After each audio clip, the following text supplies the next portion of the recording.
Hey friends, welcome back to my channel. Hope you're all keeping safe and well, and welcome to my Christmas favourites video for 2024. As you can see, I'm somewhere slightly different at the moment. That's because I'm staying in a hotel, and I thought while I'm here, I've got a bit of time to kill. This is like mid-December I'm recording this bit, so I thought I'd talk about things I've been doing with friends in the first half of the month and a couple of pieces of technology I bought in the Black Friday sales I've been enjoying using.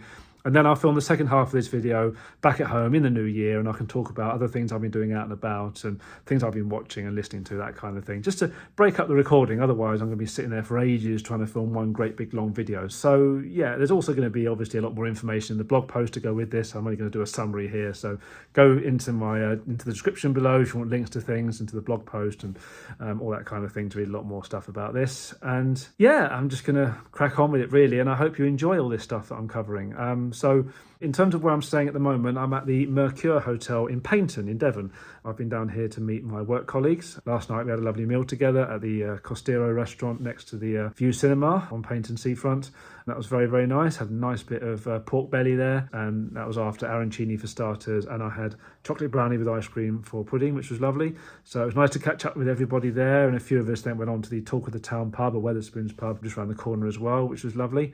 And then today I've had a day to myself. I did try and kind of get in touch with a couple of friends, but nobody was really available, being Christmas, not surprising. So I just had a little day mooching around, had a walk around some of the streets that I used to know around this area, and I had a little walk kind of around the coastal path over the cliffs and by the sea, which was nice.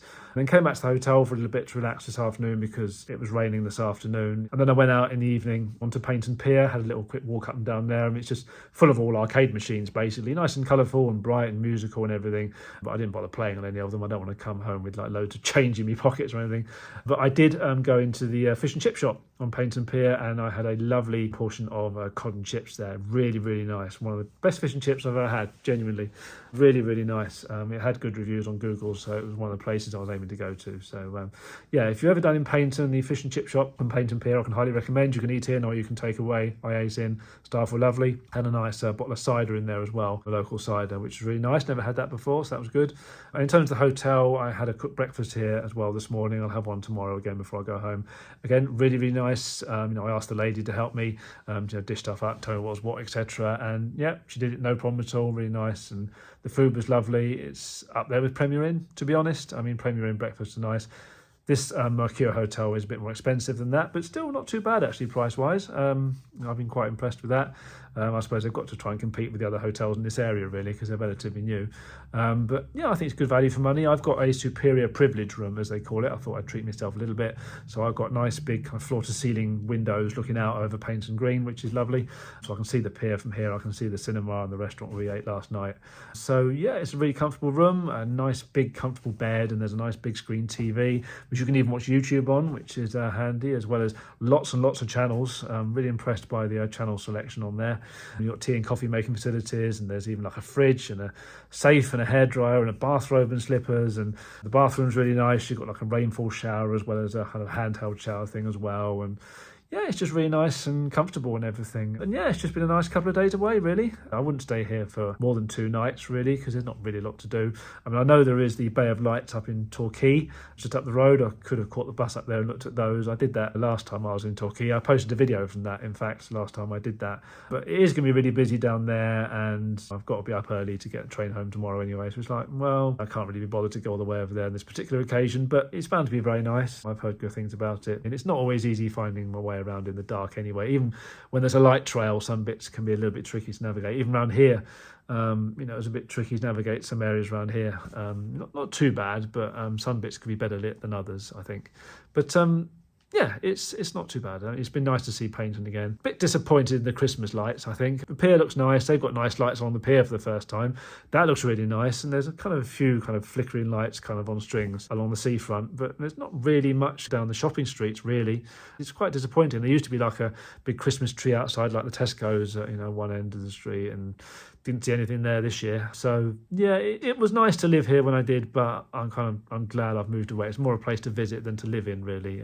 If you're retiring and you want to come down and spend time by the seaside, great, you'll be perfectly happy here, I'm sure. And I know there are families who are quite happy living here, but Yeah, I much prefer London. There's so much more to do, really. But it is nice to visit and nice to come down here and see friends and everything. So yeah, I've had a nice couple of days in Paint and it's been very good. In terms of other stuff I've done, I've also met my current work colleagues as well, because my friend Emily invited me over to the NewsQuest offices, which I'd never been to before, even though I've been working with her as a support worker for nearly a couple of years now. In fact, it will be a couple of years by the time you see this video.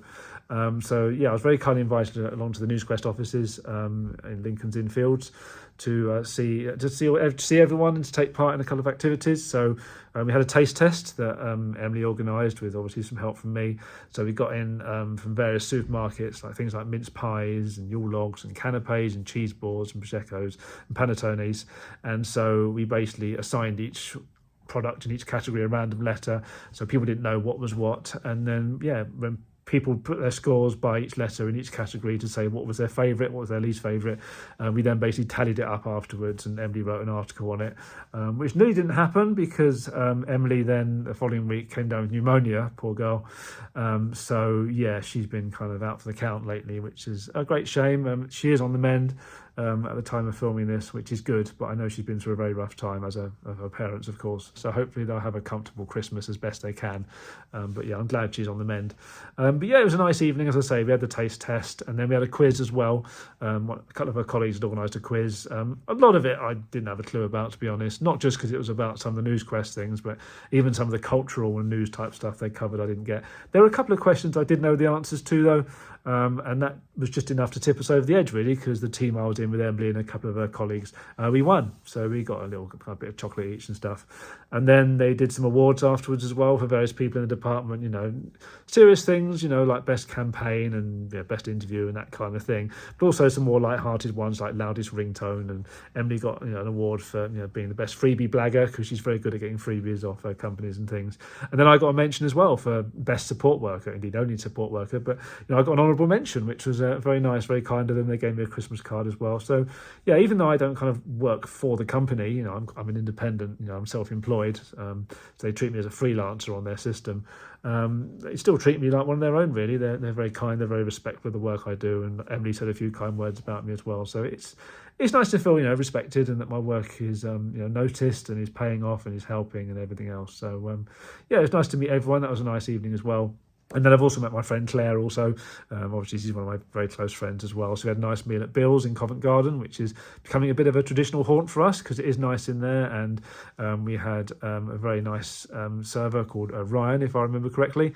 And he was very friendly, very enthusiastic. And served us very nicely. And we had lovely food in there. I had a nice bit of steak. And yeah, that was really nice too. It was nice to catch up with Claire, as always. And Claire also gave me a gift of an audiobook, which was very kind of her. When I read the description of it, I thought, Mum might like that, and she does like the sound of it. So we're going to listen to that together bit by bit as we're having our dinners and see what we think. And then Emily sent me a gift of a food hamper as well, which is very kind of her, with biscuits and chocolates and stuff in, which looks very nice. Haven't had any of that yet either, but it looks very nice. And she knows the sort of stuff I like, so I'm sure it will be good. So yeah, thank you to Emily and her colleagues, and to Claire, and to all my friends down here in Torbay. It's been lovely to see everyone, hang out with everyone. And then just quickly, I'll mention a couple of bits of technology I bought as well in the Black Friday sales, because there are a couple of things I hadn't bought before, and while they were going cheap, I thought I'd try them out. So the first one is a robotic vacuum, because we've been curious about that for a little while now. So I've been watching various videos and reading things about what people think are like the best budget models. So I'm not going to spend like thousands and thousands on a robotic vacuum. I just wanted to get something that just does the basic stuff, really. So I got a Eufy L60, and it's been working very well. There are a few different models of this. The most expensive has like a self-emptying station with it, so it goes home and empties itself into a bag, and you kind of empty that bag once a month. But the dust compartment on the actual vacuum is quite easy to take out and empty yourself anyway. So I thought, well, I won't bother getting the self-emptying station. I'll just empty it out, as and when I need to, each time I use him. So that's been fine. It's been easy enough to empty him, easy enough to just clean up like the brushes. There's a roller in there, and there's a side brush and stuff, and they're easy enough to clean, and a filter, that kind of thing. So yeah, no problems there. And yeah, he works very well. He mapped out the ground floor of the house pretty accurately. The only thing he messed up a little bit was the boundary between the hallway and the living room. I had to kind of just fix that on the app a little bit, which you do need eyesight to do. Luckily my eyesight's good enough. But yeah, generally he's very accurate at dividing up the rooms and figuring out where he can and can't go and stuff like that. And I made sure there wasn't any obstructions on the floor, that kind of thing. The only thing I've done since then is just put a little boundary in front of a section of cables in the living room right by the wall, just to make sure it doesn't go right up to the wall there, just to be safe. I've also had him map the upstairs as well, because you can map multiple floors. Obviously, when you then go to do a bit of vacuuming, you have to make sure in the app you tell him which floor he's on.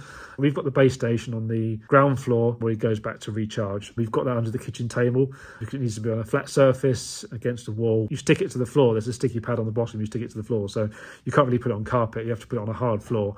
So yeah, we put it against the wall under the table in the kitchen, and he's perfectly happy there. The instructions do say you need to leave like 3 foot either side clearance, so you can get home easily, but obviously under a kitchen table, we haven't got one that's that big. It's much narrower than that, but he still finds his way home perfectly fine. He struggled a little bit initially, kind of just taking his time just to get the exact positioning, but he seems to have improved now. He's got used to where it is.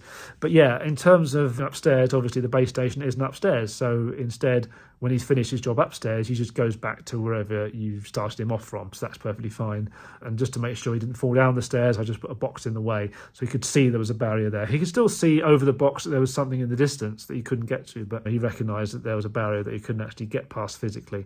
And he's very efficient when he gets cleaning as well. There's 4 different suction levels, one that's really quiet in case you wanted to go around in the middle of the night just silently, but then he goes all the way up to the maximum setting, and even that's not too loud really, to be fair. And he does the job pretty quickly. He does the downstairs, that's 4 rooms in 25 minutes, which is pretty good, and he picks up quite a lot as well. I've been quite impressed by the amount that he does actually suck up. He's easy enough to empty and easy enough to clean the brushes off and stuff like that, and you can get replacement parts on their website as well if you want spare parts, that kind of thing. And he also talks to you a little bit as well to tell you kind of what he's doing, when he's returning home. When he's got home, he says, charging, so he's got home.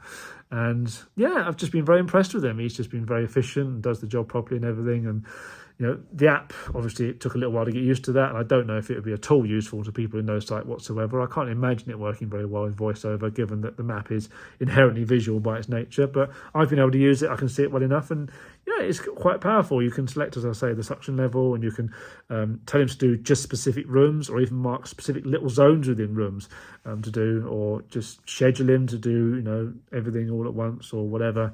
So yeah, it's quite powerful. We have also hooked him up to Alexa as well. You're very limited as what you can say then. You can either just say start cleaning, stop cleaning, or return home. So, when he starts cleaning, he'll just do the entire floor that he's on. Unless you shut doors, obviously, to stop him going where you don't want him to go. But he'll just start off doing that kind of stuff. But even so, just being able to have those basic voice commands is quite handy. So yeah, I've been very impressed with my Eufy L60 RoboVac. It was well worth taking a punt on that. I'm glad I got it.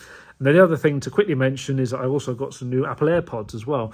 I've always used kind of wired earphones up to now, which, even though they get a bit tangled, it's meant I haven't been able to lose them so easily. That's what always kind of put me off kind of getting wireless ones in case I dropped them and couldn't find them or anything like that. But actually, these Apple AirPods are very comfortable. I got the AirPods Pro 2, so they're not the most up-to-date model. These are about 2 years old, but even so, they do the job very nicely. I didn't need all the latest bells and whistles or anything like that. And the AirPods Pro 2 are still getting good reviews online, and I can see why. They are very good. Sound quality is very decent. They fit in the ears nicely. They've got little silicone tips, so you can choose different sizes from the ones in the box to fit your ears best. And there's also different modes you can have when you listen to things. So you can have transparency mode, so you can still hear what's going on around you, or you can have noise cancellation, so it cuts out a lot of the noise around you. And I'm quite impressed when I tried that on the train, just cancelling out the noise. Obviously, it doesn't cancel out absolutely everything, but it cancels out quite a lot of it, which is very impressive. Yeah, they're very good. I'm very impressed with them. They hook up with the iPhone very nicely, and it will tell you if there's notifications from certain apps if you've set it to announce those. I got a WhatsApp message, for instance. It told me who had sent it. It didn't tell me what they'd said, but it told me that a message had come through from them, so I could check it if I wanted to. And if a phone call were to come through, it would tell me, and I'd be able to choose whether to answer it or not, which is quite handy. It'd be interesting to try that at some point, but it just relies on someone ringing you while you're wearing them. So yeah, I've been very impressed with the AirPods as well. I'm very glad I got those too. The only surprise for me really was that Amazon were doing a better deal than Apple were. Which seemed quite odd. Amazon had 50 quid off just straight like that.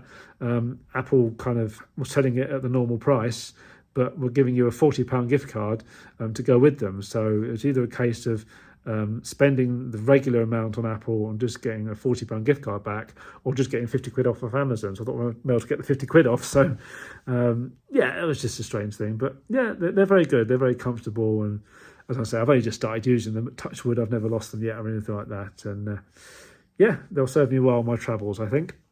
So that's all I'm going to mention for this first half. Spent, as I say, a nice couple of days away in Paignton, had some nice meetings with friends and things like that. I have been watching some stuff as well, but I'll mention that in the second half of this post. But yeah, for now, from this first half of this video, I will now hand you over to my future self in the new year, after I hope I've had a lovely Christmas and a lovely new year. Yeah, Glenn, how did you get on? How was your Christmas? Yeah, you've got a fun Christmas to look forward to. It's been all right on the whole, to be fair, but it has also been a little bit stressful as well, because my past self tempted fate a bit there, inevitably, and he has no idea that our cooker's going to break down on Christmas Eve and spring a gas leak, which isn't at all helpful. I could smell it, and it made Mum sick even, so we got an emergency engineer out very quickly, and he cut it all off and everything, which meant that we didn't have a cooker over Christmas and New Year. At the time of filming this, the new cooker we've ordered is due within a few days, so I'll be able to tell you in my January favourites video, how well that's working and stuff like that. But in the meantime, we have managed over the festive period actually quite well.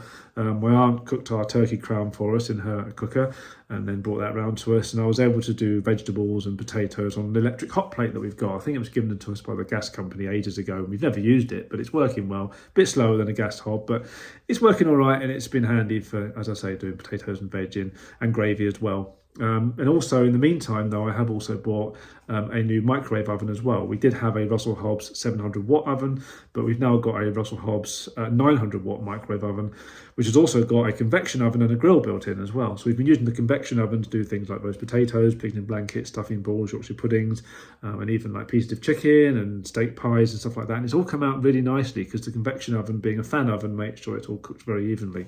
So we're very happy with that. Every dinner I've done using that for us has been very nice. So that's good. It's tided us over. Obviously, it'd be nice to get a big full-size oven again, so we can do joints and stuff like that. And it will have a bottom oven and a top oven, so you can cook two different things on different temperatures at the same time, and have got a grill in the top oven as well. But having that new combi oven gives a lot more flexibility too, and is obviously helpful in case this new cooker ever breaks down any time. So yeah, we're all right. We've managed. It's been a little bit stressful, but we've got through it a lot better than we initially thought we would. So yeah, that's all good. But then talking of food, the other major thing I did over Christmas was to see the Looks Delicious exhibition at Japan House in Kensington. And I've been invited to see this by a member of their communications team, because I'd never heard of the building before. But it's a nice place. I got told a little bit about it when I arrived. They've got a shop and a restaurant and a snack bar and a library and conference facilities, and they hold all sorts of events there and so on. So they have a lot going on, but I was there to see, as I say, this Looks Delicious exhibition. I was given a very nice tour of it by a lady called Zoe, so thank you to her for that. And it's all about very realistic models of food, which really do look good enough to eat. They are very, very well made. And they're often used by Japanese restaurants to advertise their menus, but they also have other purposes as well, like health and safety and education. So they can show like chefs and carers how food should look when it's cooked properly and what it's like when it's undercooked or overcooked, that kind of thing. And also show you like how much sugar is in a product and things like that to illustrate that kind of thing. So there's all sorts of different uses for this kind of stuff. But as I say, they're very realistic, very impressive, and very artistic in some ways as well. So yeah, I do highly encourage going to see that. It is genuinely very good, not just because I was invited down there, but it is very interesting, including the history of it all, as well as actually looking at the objects themselves. And there's also an interactive area in there as well, where you can put together your own little snack box with lots of little models of food on the table that you can pick up and feel and everything. So for someone like me who's visually impaired, it was good to be able to pick these things up and look at them closely and feel them, to really get a real appreciation for the amount of detail that goes into these things, because as I say, they really do look good enough to eat. So that was nice as well. And there's videos in there you can watch too. And there is also a virtual tour of the exhibition on the website, as well as a large print guide, which is also available in the building when you're there. And I do highly recommend going in person rather than seeing it online, because it's just much more impressive that way, and to be able to look at things closely. But yeah, it was a really nice hour in there I spent. So thank you again to Zoe for taking me around. It was very interesting. And they are also thinking of doing audio described tours as well. I was able to talk to them a bit about that and give them a few ideas. I know they've talked to another visually impaired person before me as well. So hopefully they'll be able to put something together, either for this exhibition or for other exhibitions in the future. So it'd be worth keeping an eye on them. But yeah, thank you to everyone at Japan House for inviting me down. It was a lovely little visit, and I hope to pop back again in the future. But that's been the only other major thing I've done in terms of going out and about since I got back from Paignton. I have been out and about and done a bit of shopping here and there, of course. There's a few of the lights, but I haven't had a proper chance to check out London's displays this year like I have in some previous years, just because I've been busy at home with various bits and pieces. And I've been working with Emily as well on some of the days over the Christmas period, which is fine because, it saves going out on really busy days like bank holiday when it's really busy out in London. It makes more sense to be at home and be productive anyway, so that's fine. So that just means I can move straight on to the TV stuff I've been watching. And there's quite a lot to cover here, so I'll just get through it fairly quickly. There's a lot more detail in the blog post, as I've said, so go and check that out if you want all the detail. But yeah, there's been quite a lot keeping me occupied, and I'll start off with some in music. There's been a couple of big anniversaries this month. It's been the 40th anniversary of Band Aid's Do They Know It's Christmas, of course, and they released an ultimate mix, bringing together the vocals from the original Band Aid single along with Band Aid 20 and Band Aid 30, and they've remixed it all together and everything, and it sounds okay. I mean, nothing beats the original. The follow-up sequels to the original have never been quite as good, but yeah, it was interesting to hear it, and it was a nice little celebration of the different songs over the years. But more interesting was the documentary they had on the TV and also on Live Aid's YouTube channel called The Making of Do They Know It's Christmas, and you're basically there with them in the studio on the day of the recording throughout this whole thing. There's no over-the-top narration for it. You're literally just watching people together in the studio, and it's very, very interesting as they discuss the song as it goes along, before they do their takes. And then you see them doing multiple takes and things and just trying things out and having a bit of fun and chatting together. And Paulie Yates is there interviewing people, and Nigel Planer is there in character as Neil from The Young Ones. And yeah, it's just really good to see all the different artists there and just get a sense of what it was like on the day. They were really taking it seriously, but they were having a bit of fun as well. And yeah, it's really fun, really interesting, that was. And then there was also a great companion documentary on Radio 2 as well. They were talking more about the sequels and how they kind of came about. As I say, I'm not really a big fan of those later versions necessarily, but it was still interesting to hear how they developed and everything and hearing from the people involved. So yeah, it was nice to have a celebration of that song. And of course, back in 1984, Band Aid's song got to the top of the Christmas charts, and the song that it held down in number 2 was Last Christmas by Wham, which has since now got to number 1 in the festive charts for the last 2 years in a row, which itself is a record. No other song has got to the top of the Christmas chart in the UK for 2 years on the trot. A couple of songs have had the number 1 spot at Christmas twice, but not in consecutive years, so this is unique for Wham. But yeah, that does also mean that it is the song's 40th anniversary as well, Last Christmas, and that too has had a well-deserved documentary about it, where George's bandmate Andrew Ridgeley and backing singers Pepsi and Shirley spoke about the song along with the various other people, and they travelled to the location where the music video was made. It was just nice to get a real insight into the song and everything, and even hear some bits of it in isolation, like George's vocals and things. Yeah, it was very interesting to watch that. And there's also Wham at the BBC as well, which they put on a 70-minute programme which showed complete performances by the band from the BBC's archives, mainly from Top of the Pops, but also chat show performances thrown in as well. And these were all mine performances, but that's fine because, these are all great songs, so that's okay. And it's just nice to see kind of the fashions and George's appearance from across the ages. So a lot of great songs in there. That was quite fun. And then there was George Michael at the BBC as well, which was a 90-minute programme in a similar format, pulling footage from the BBC's archives of various performances, mainly his solo work, but also a few Wham songs as well, of course. They had to be in there. Most of the songs I knew, but a few I didn't, so it was interesting to hear a few songs that I wasn't aware of before. And yeah, it was just nice to see how his career developed over the years. And then finally, I also saw a concert as well, George Michael live in London, which lasted over 2 hours, and that was filmed at Earls Court in August 2008, and one of the final concerts of his 25 live tour. And it was a really good concert with a wealth of hits from across his career, performed really well, and with very responsive lighting as well that really gave it a nice visual touch too. And the audience were just in the palm of his hand throughout and often singing along and stuff. And yeah, it was the only official live concert he released during his lifetime. So yeah, it's really interesting to see it, and it just reminds you of what a tragic loss he was when he died 8 years ago already. It's incredible to think that it's been that long since he left us. But yeah, he's very sadly missed, George Michael, so it was nice to kind of celebrate him over Christmas. And then if we're talking about music, the other thing to mention is, of course, Strictly Come Dancing, because blind comedian Chris McCausland won the series overall, which is fantastic. Very well done to him.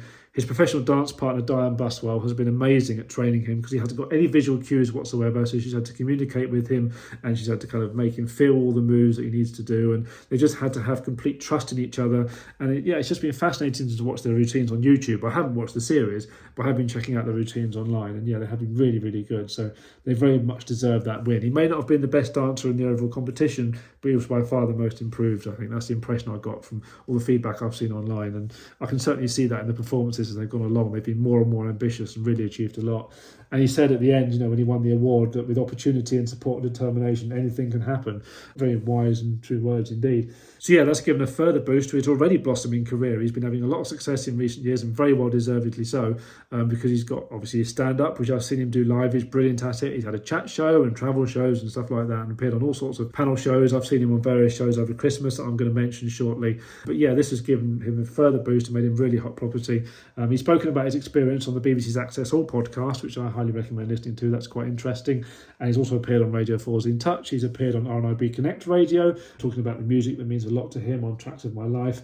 And he's also had the honour of delivering Channel 4's alternative Christmas message, which is very good, where he called on the government and employers to end the discrimination of disabled people in the workplace. So that was good as well. So fair play to him. As I say, I'm going to mention him a few more times as I go through this. But yeah, he's having a lot of success and very well deserved. So well done on winning Strictly, Chris. That was absolutely amazing. You did fantastic on there. And then in terms of comedy, there's been a lot of that, of course, I've been enjoying over Christmas. Not just classic Christmas specials from sitcoms that I like to watch now and again, but also lots of new stuff as well. And in particular, the new Wallace and Gromit film, Vengeance Most Foul, was fantastic. A wonderful follow-up to The Wrong Trousers. Great to see Feathers McGraw back. And the stop-motion animation in all their films is just incredible. I've done a special post this month reviewing all of Wallace and Gromit's films because they're so good. And there's so many visual gags in there as well. They really stand up to rewatching because you spot lots of little details all the time. But yeah, just the way that characters like Gromit and Feathers can just express themselves with barely any kind of facial expressions. Feathers McGraw has got 2 eyes and a beak, and he's got a couple of little stumpy wings, and he can move his head in certain ways in his body. And that's it. And yet you know exactly kind of what he's thinking.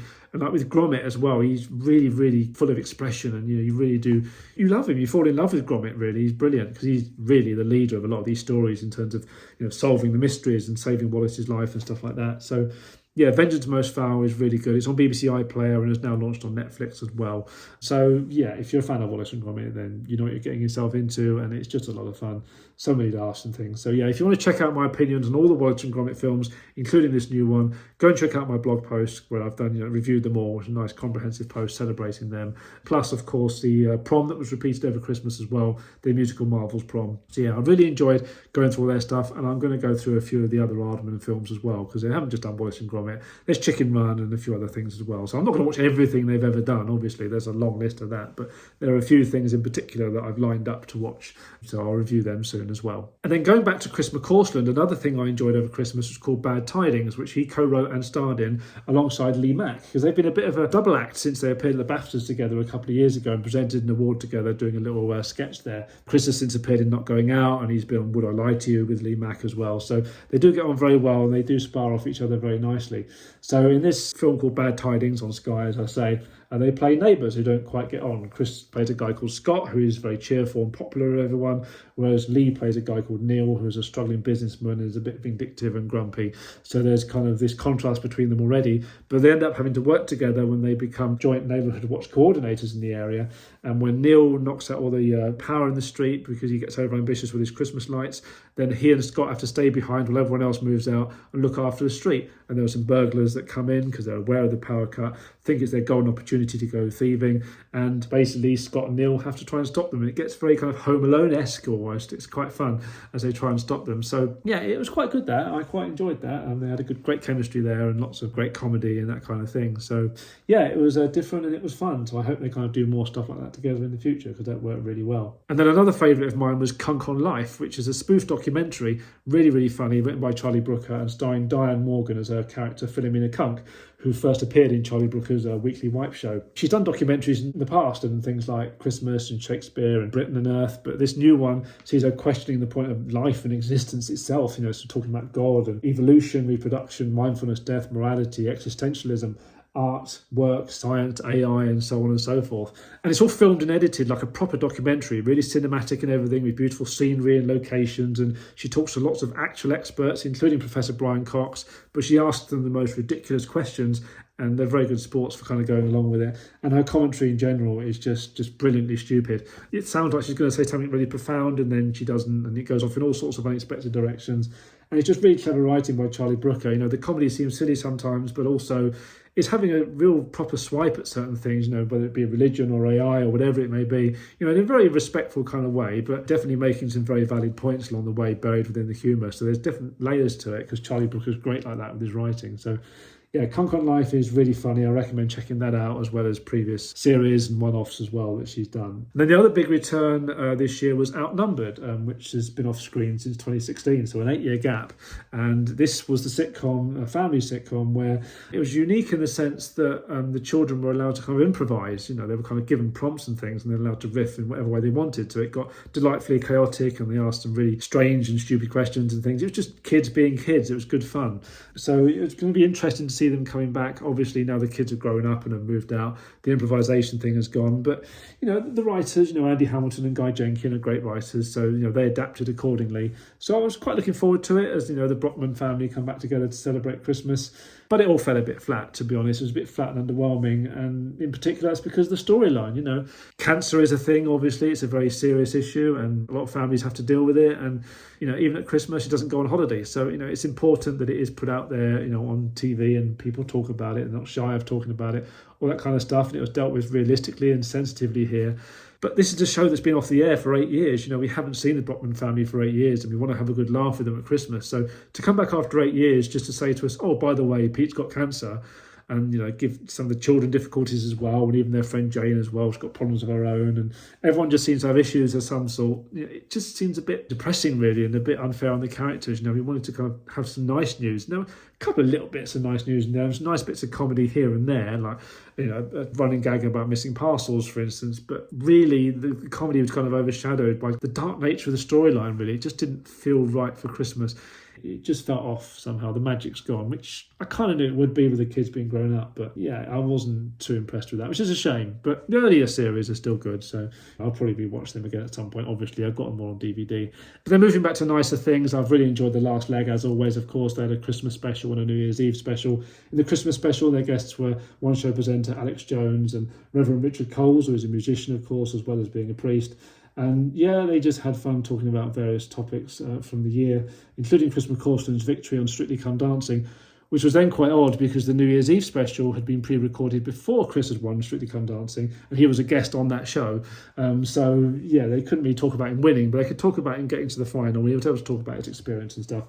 And they couldn't talk about Josh's appearance on Strictly Come Dancing either because he'd filmed it, but it hadn't been broadcast yet. So it was all a little bit confusing in that respect. But again, it was a fun show looking back over the year. They had Josh's pub quiz, and they'd had a world record attempt involving party hats and all sorts of other fun bits and pieces. And the other guests were good too, including Sandy Toksvig and Josh Pugh, among others.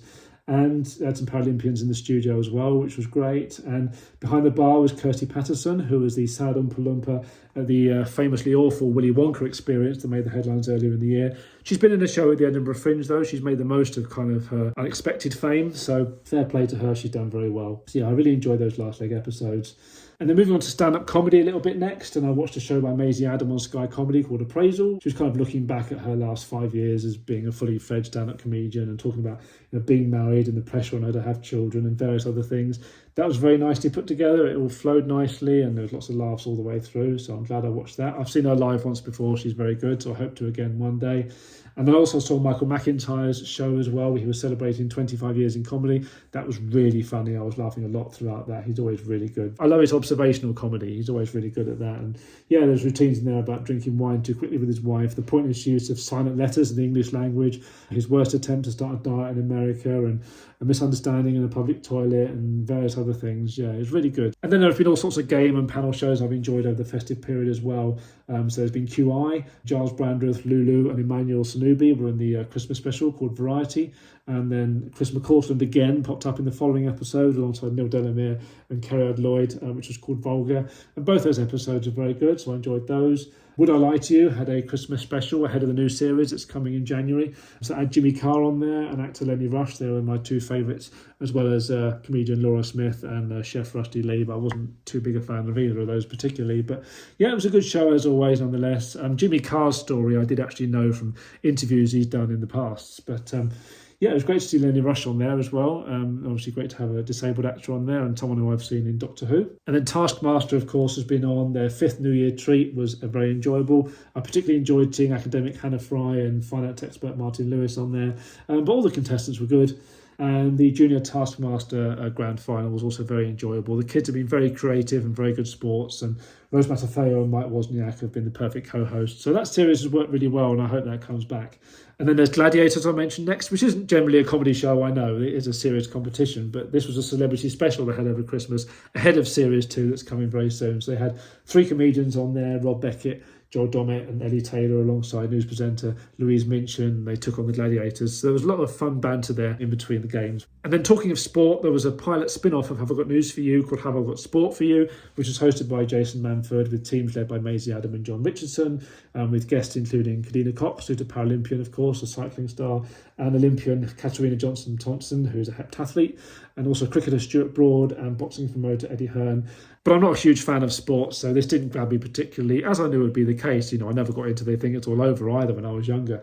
There were one or two things in there that kind of made me chuckle a little bit, but really most of it was talking about things that, I didn't have any interest in, and, I didn't really know about the stories they were referring to in order to get some of the jokes and things, and yeah, it just didn't grab me, ultimately. So yeah, it was nice to watch out of curiosity, but I won't watch it if they do a full series. And then finally, in terms of game shows, I also enjoyed the Big Fat Quiz, both episodes of that. So it's the Big Fat Quiz of the Year, all about 2024, which had Chris McCausland on there again, along with Maisie Adam. They made a great pairing, while there was also Richard Ayoade and Catherine Ryan, who were also good.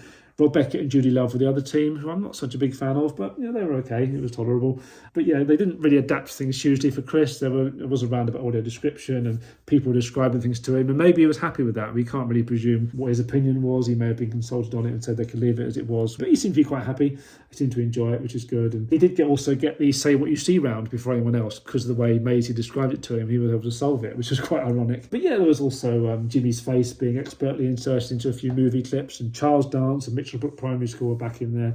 The mystery guests were Lisa Rowland and her friend from a viral video.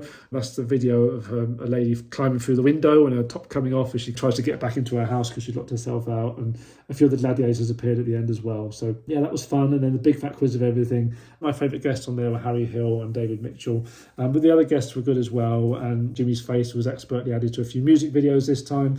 There were some dogs on there, really adorable ones that he found hard to control, and a couple of ladies who voiced Peppa Pig, and there was a horror themed finale as well. So again, that was fun. And then in terms of radio shows, normally I listen to music on BBC Radio 2. That's my main thing on BBC Sounds while I'm working and blogging. And they had the sad death of Johnny Walker, of course, at the end of the year, which followed off from the sad death of Steve Wright in February. So they've had quite a hard year, Radio 2. But yeah, there are a few comedy programmes that I've heard on Radio 4 and Radio 4 Extra over Christmas as well that I'll quickly mention. I'm sorry I haven't a clue. It's back for a full series. I always love listening to that with my mother. It never fails to make us laugh. Hosted by Jack Dee, of course, and it's just such delightful nonsense. And the first two episodes in this series came from Exeter, my old stomping ground, so that was good. There was also a repeat of something from 1977, which I have heard before, but I've never mentioned before, so I may as well mention it here, called And Yet Another Partridge in a Pear Tree, and this basically sees Penelope Keith playing a lady who gets the actual gifts from the 12 Days of Christmas, that song, which also means you get duplicates of all the previous day's gifts, because every day you sing about getting a partridge in a pear tree, so you get another one of those each day, and so on and so forth. And it just kind of illustrates the chaos that would result if you did actually get all of those gifts over 12 days. It's really funny as you kind of send these letters back to the person who's sending them the gifts. And then the other thing I enjoyed was CFAX Strikes Back, which saw Count Binface kind of resurrecting CFAX on the radio to celebrate his 50th anniversary, because that was one of his manifesto promises, to bring CFAX back. CFAX being the teletext service that the BBC launched, the world's first teletext service, which was kind of the internet of its day, really, being able to access information through your TV. So yeah, he had help from impressionist Rory Bremner, voiceover artist and London Underground announcer called Emma Clark, and actor Leah Marks to kind of add voices to the whole experience. So that was quite amusing and interesting as well, with some notes about the history of the service and some recollections from people who enjoyed it, including Josh Widdicombe. And there was also the inclusion of the teletext services from ITV and Channel 4 as well. So it wasn't all about CFAX, it was a celebration of teletext in general, really. And then finally, in terms of drama, there's Doctor Who, of course, and I enjoyed the Christmas special. It wasn't anything exceptional, but it was still a fun way to spend an hour. It was called Joy to the World, and starred Nicola Coughlan as a lady called Joy, who goes to stay in a hotel by herself but gets wrapped up in this adventure the Doctor's having. Although you don't get to know Joy terribly well during the episode, because she's not in a big chunk of it, when the Doctor has to spend a year in the hotel by himself as well, when he befriends a lady called Anita, who's also played very well by Steph DeWally. And that's another great story in itself. So it's kind of two stories mixed together, and it really resolves itself nicely at the end. It's another nice story written by Stephen Moffat. So yeah, really looking forward to Series 2 now that Christmas special's out the way. And then I also enjoyed the Doctor Who prom as well, which I'd heard back on the radio in August on Radio 3. But it was great to see all the visual elements in the TV version as well. And they did include every performance, which is good, every single track. So there's a lot of great music by Murray Gold, and also a medley by Stegan Akinola as well. So yeah, a lot of fantastic music from Doctor Who showcased in there. And that is it. I have rattled through that quite quickly, I know, but then I wanted to because there's quite a lot to cover there. And again, there is a lot more detail in the blog post. I keep saying it, but it's worth reasserting that just in case you want to find out more about these things. But I hope you found things of interest in there. There's quite a variety, so I hope there was something that you enjoyed. And yeah, that is it basically for 2024. It's been a good year overall. It's had its stresses with the kitchen refit and then the whole issue with the cooker and stuff like that, but it's had some good stuff going on as well, as always. I haven't got a lot planned for 2025. There's a couple of things I've got pre-booked in advance and one or two plans of things I want to do, but no, for the most part, the year is going to be a surprise. So hopefully it'll be a good one. So it'll be interesting to see what happens. I hope you had a good Christmas as well, and I hope you have a wonderful year coming up, whatever you have planned. And yeah, that is it, really. That is all I have to say for this bumper Christmas favourites video. So yeah, I hope you enjoyed that. Thank you very much for watching. Don't forget to like, comment and subscribe as per usual. I hope 2025 is a fantastic year for you. I hope you enjoy watching the things that I shared during the year, as I will continue doing. And yeah, I will see you for another video very soon. Bye for now.